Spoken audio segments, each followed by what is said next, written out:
Bullying is a form of aggressive towards someone else, either at the primary level, secondary level, or tertiary level, where someone that assume his or herself to be superior to someone else. And it's aside from aggressive behavior to someone else, it could also come in form of insult, verbal abuse, religious abuse, name callings. It goes beyond physical injury. It can Bullying is something that can cause a lifetime damage to an individual, where they tend to withdraw, they tend to have low self-esteem, they tend to have a behavior that does not conform to what is expected of them, all because someone chose to bully them at either their early stage or at the tertiary level. Some of them at the tertiary level, so you even see people drop out from school because of bullies. They'll just say, okay, if I can't beat them, I'd rather leave this school. It creates a lot of damage. So today we're going to talk about bullying, what we can do to address that. What can the school do? What can you as a parent do? What can you as a person do? Aside from school, even in our society, we see people body shame others. Do you know what you're doing to them? Their self-esteem. You destroy someone in a way you cannot envisage. So today, Yabagi, what do you say about bullying? Thank you very much. This is a very important topic to me, because I have seen this in close quarters where children are being bullied. I think a lot of us, or some of us actually, went through it in its mild form. But it doesn't matter the level of bullying you go through as an individual. Some of us actually survived due to sheer mental strength. Inner strength. Or otherwise, a lot of persons become scarred for life because of bullying, and it is a sad development happening in many environments and societies, not only in Nigeria but across the world. And it is sad. The act of one individual looking at the other person and thinking that whatever natural defect the person has in their body is a button that they should continue to push. That is bullying. You know, whenever you see the person, the first thing you say is big head. Big head. I mean, it has become like some people. Yes, some people joke about it, but it is an issue that is affecting a lot of persons. Some persons are comfortable to call others didn't. I won't weary. Didn't. It's a Yoruba word, but it is derogatory. A lot of languages and cultures have, borrowed that word and are using it to insult others. Issue of bullying is not something that should be tolerated or encouraged in any society, as far as I am concerned. Now you talked about using a natural defect. I think bullies don't have limits. You don't even have to have any natural defect for them to bully you. Yes. I've seen where people use beauty because you're too beautiful and they bully you for being too beautiful. Yes. Back in the secondary school, I know a particular guy, he's very good at maths, and he was being bullied for knowing book. Yes. Like, they named him, and each time he walks, unfortunately for him, he comes from this not so good background. Not well to do. And you see his trouser tattered. And they kept, I don't know how that guy pulled through, but one thing I remember was that he was always skipping to himself. He's always very, very quiet. Because before you know this one will come and call him different kind. You are being bullied for knowing book. You are being bullied for being beautiful. You are being bullied for well behaved. In the university, we had we had a very beautiful now lady. If I mention her name, she's now somehow famous on the social media. She They used to call her Bombi. They used to call her Bombi. Bombi is, I think some persons, there is this door they call Bombi because of the way they press it. Bum, bum. Yes, the way it's sounding. So they say Bombi. But she's very beautiful. And what made her case so peculiar and interesting to me now whenever I think about it is the fact that she took it with so much grace. What can you do? In fact, there is this catwalking she does. If she hears you say that to her, she just catwalks. It's already the university. You can't go and, except maybe you are a cultist or something, you cannot go and physically just assault your fellow students. You can just call her names and all of that. But she was very graceful about it. And now that I think about it, I always feel like, yes, girl, will you go, girl? That's how that's the spirit. You should. That's how to yes, face that's bullies. how you face bullies. Now, Solomon, what types? We have different types of bullying. What are the types of bullying we have in the school environment? Sometimes it can be physical, and sometimes it comes with from a social form, where name calling, like spreading rumors and all that, and it comes in different forms, and we always categorize them in social and physical. Sometimes even class. Class. So class. When you look at happenings in schools, like the ones you've mentioned, where you call someone nicknames that they don't like. Some handle it with grace, some cannot handle it because it comes in different destroy them. Yes, so we have different temperament and understanding.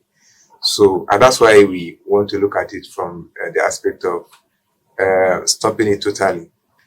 And the only way you can do is letting people know what bullying is actually, because when it's repetitive or has a tendency of being repeated, it becomes bullying. Either it's aggressive or not.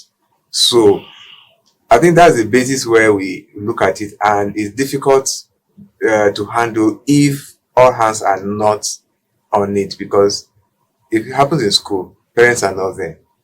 But if it's not shared with the parents, with the students, with the community, with the society to understand it and handle it collectively. If you do it in isolation, it won't work. It can only work here. Maybe you now as a parent, you say, okay, let me address this issue and go to the school and fight. It's just one aspect of it. And you can't take laws into your hands. And that's why it depends. But before we talk about taking laws into your hands, let's talk about the bullies themselves. Okay. Because there's there's an underlying factor. Factors, yes. I've heard of most bullies are scared. Yes. Actually, most bullies are cowards. Yes. Most bullies are cowards, and most bullies have something they're scared of. And that is why most times I feel why they pick up on a particular person, because that person has what they don't have. And I also feel that, this is my own opinion, I feel that bullies usually, they are not loved at home. Because no child brought up in an environment of love will want to inflict pain on another person's child, or you just wake up and call someone by name. There's a language you will hear from your child, then you pinch yourself and ask, where is this coming from? Who did this child learn it from? How did you pick this particular thing? You will know. But some children also pick it from what they hear. That's what I'm saying. No, that's what I'm saying. That it's first and foremost, it comes from the house, environment. Yes. Their environment, their family circle. If they pick it up from there. So when you're talking about don't take laws into your hands, we will talk about that. So when it comes to this, of course, Solomon just touched on something I wanted to see now. The movies you watch. Do you know that some children, no matter how physically okay they look, they are psychologically demented. Messed up.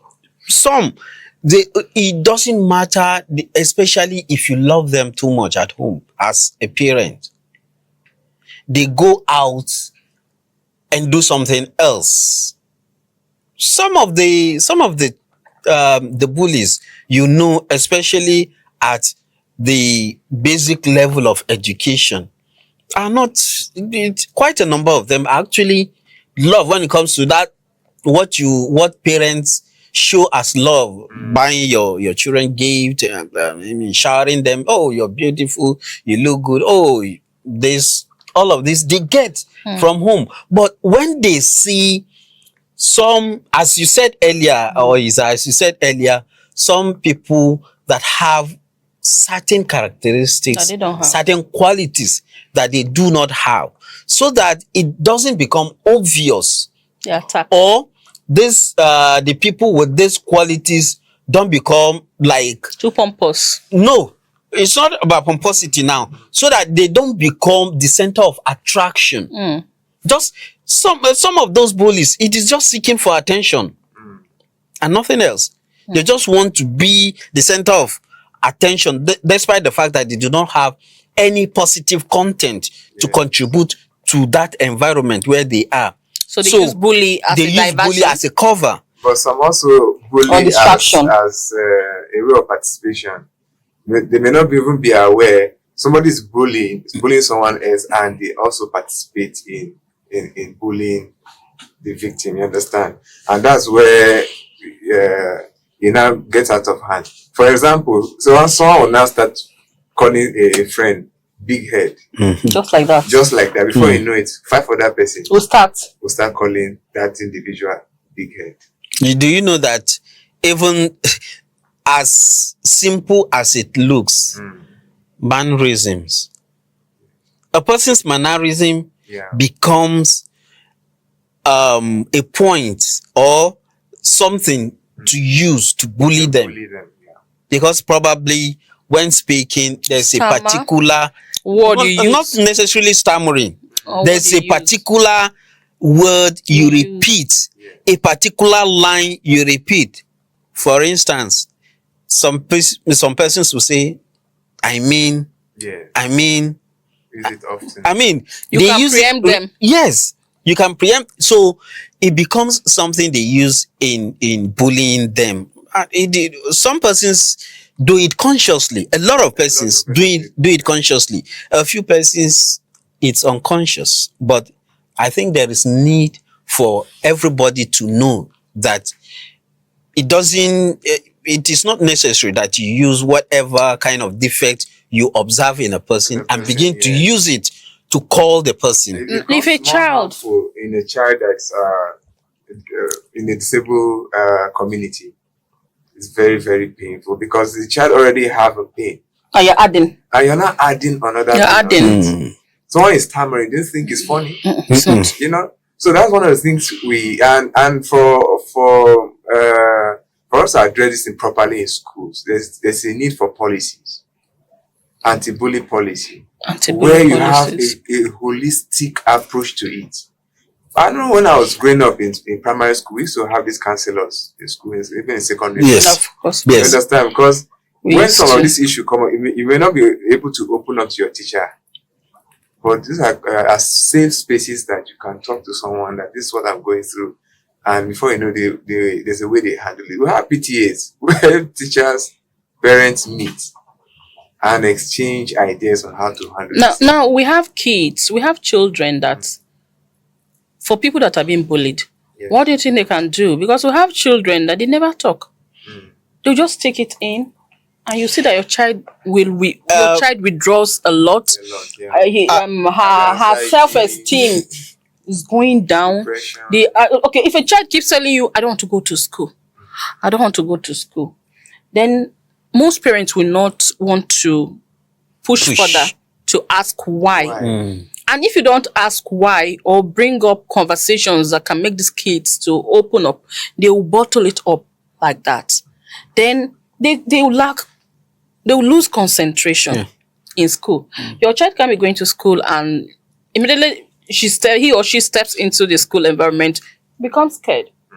He or she becomes withdrawn. So what can what can the bullied do? Thank you. I think that the first thing is every parent should create that channel, that opportunity for their children to be able to have discussions with them on any topic at all, on anything affecting them. And this issue of some parents, they are so immersed in their own world. They are so busy that they do not have, it is just good morning, good afternoon, good evening. Have you eaten? Have you eaten? Are you sure you're okay? That is all the conversation they are having with their children. People should go beyond all of that. They should create that channel where their children are comfortable enough to open up to them on anything that is affecting them. In fact, anything bothering them at all.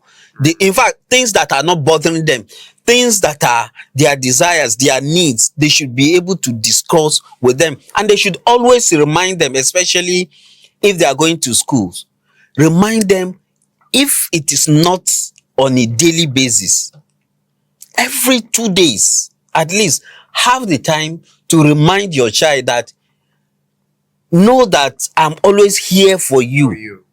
Whatever is bothering you, I'm always here for you. Discuss it with me. Whichever area you are finding it difficult in your academics, in your studies, in your social life, I am here to guide you. And as the father, you should always encourage your wife, the mother to the child, to also always remind the child to have an open, transparent relationship with both of you, and be able to discuss whatever is bothering them. Also, as a parent, when you notice anything untoward, anything unusual about your child, probe into it. Find out, investigate before that child becomes an adult. Ensure that, I'm not saying you should not trust your child. No, give them the trust. But from time to time, go in, check on your child, what they are doing, what they are into, so that you have a good knowledge of your child. So that whenever you go to any place, a community or a school, where you notice that there is possibility that your child is being bullied, you can talk with authority with the teacher, the proprietor of the school, the proprietress, and the head teacher. You can talk to them and get a good response so that they can address whatever is going on in your child's life. Now, Yabagi talked about what parents can do. I think I'm talking about what a child can do. And what a child can do is this. When a child is being bullied, the first thing that child should do is to report. Report to your class teacher that so and so person is bullying me, or so and so person is saying this to me, so and so person is pinching me. Then if you notice consistency with that person, avoid bullies. People usually say fight back. There are places where you fight back. If a bully is bigger than you, the bully will inflict more injuries on your child. Avoid bullies as much as possible. Report, avoid bullies, and report to your parent. Me as a parent, what me I can do? Oh, let's see that we're on air. We shouldn't say the truth. If my child comes to me and report that he or she is being bullied by any child at all, the first thing I will do is to report, meet the headmistress or headmaster and say, okay, this is going on. I want you to address it. Please let me not have any reason to come back again. And if that continues and my child comes again and report the same, I will attack the parents of such child. I have business with you. I don't have business with your child. Me, I have business because I want to believe that the first time I reported, the school authority might have called you, draw your attention to it that okay, your child is bullying someone's child, is being unruly. And if you could not address it, I will face you as a parent. And you have me to contend with, not your child. But whatever happened between that approach is very dangerous. Okay. In a situation, because I've seen schools where the parent reports about the child being bullied, and the parent will now come to school too and begin to fight. I don't understand. For instance, someone will bully my child. Your own child, you report to the school. They caution the child. Then the parent of the child that's bullying other children now will now call his own parent. It doesn't solve. That's why we talk about that anti-bully policy. Because there should be a even the school sometimes don't take action. You report, and the school doesn't take action. They will not handle the situation appropriately. Then it goes out of hand. I think it should go out of hand like that. You now fight in the school. Solomon. Let it go out of hand like that. I think as a person,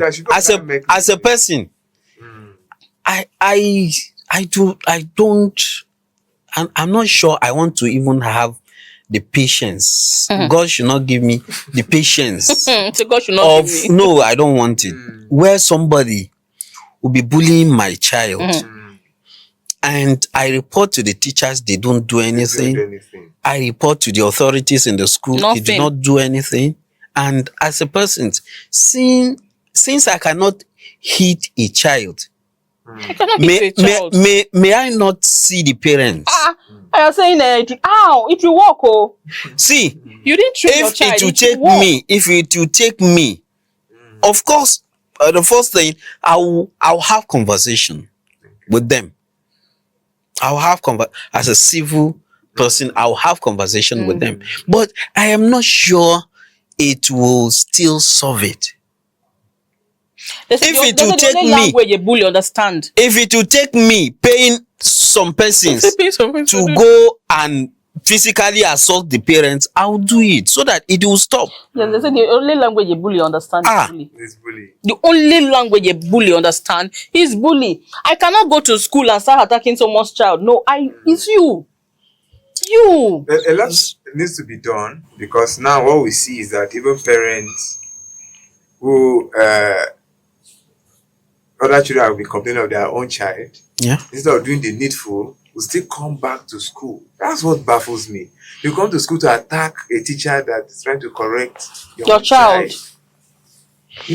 That's the height of it, and it's something we need to address using a strong policy. Yeah, I agree with you, especially in private schools. Where they put the policy that you cannot beat a child, you cannot punish a child, you cannot scold a child. Then what do you want to do? No, I think that kind of policy where you say you cannot scold a child, I think it should be revisited. Yes. It should be revisited. Yes. You cannot say in Nigeria, in Africa, and you are telling me, okay, beating. Of course, even beating, there is a level beating will get to. Of course, that a beating where you give my child and it will result in physical injury. That one I will not take it. I will come to that school and inflict the same injury on whoever is the teacher that is responsible. I will come and avenge it. But if you discipline my child, even that's why going physical, beat the child, stop it, don't do it again. If that pain will remind the child if they want to do it later. But some children are stubborn, of That's course, not fun. they can repeat it. You beat, of course, that is acceptable. But correct. if you get to Correct, physical yes. injury, that is where I will draw the line. I will come to that school and beat you up, whoever the teacher is. Even if you are the head teacher, the worst you will do is you will ask me to withdraw my child, and I will do that. I think the policy you've been talking about is very good. We should look into it because see, considering the damage Yeah. bullies inflict on their victims, we need to set up mechanisms to checkmate it at the basic level level. up to tertiary. If not Tertiary, no, tertiary. tertiary. They will say if they catch you, they will expel. But I don't know how often. Like I don't know how often they. in basic education, as you are recruiting, especially private schools, as you are employing teachers, one of the first thing you are teaching them is you use that The orientation you're going to give to them. First Of course. thing, because that's what they do. They just employ all manner of people. Then they too, because they are not giving proper orientation. They start doing their own. Yeah, they start doing They their don't have own. the situation where sometimes they bully themselves. Of course, they are. So it's one of the things I think they will solve the problem. Okay, now the parents should try as much as possible to be friends with your children. Let them know that you are their first friend and they can confide in you for whatever comes their way in school or out of school. And when it comes to bullying, PTA, we can always talk about this thing. Let's set a standard that okay, a child cannot do this. We have schools that do that. They'll tell you a child cannot do this within the school environment. Every child is beautiful, and no child should be bullied into low self-esteem for whatever reason. Even you as an adult, you can bully someone subconsciously. You call people names. Please avoid it. You don't know how much damage you're doing to someone else. Thank you.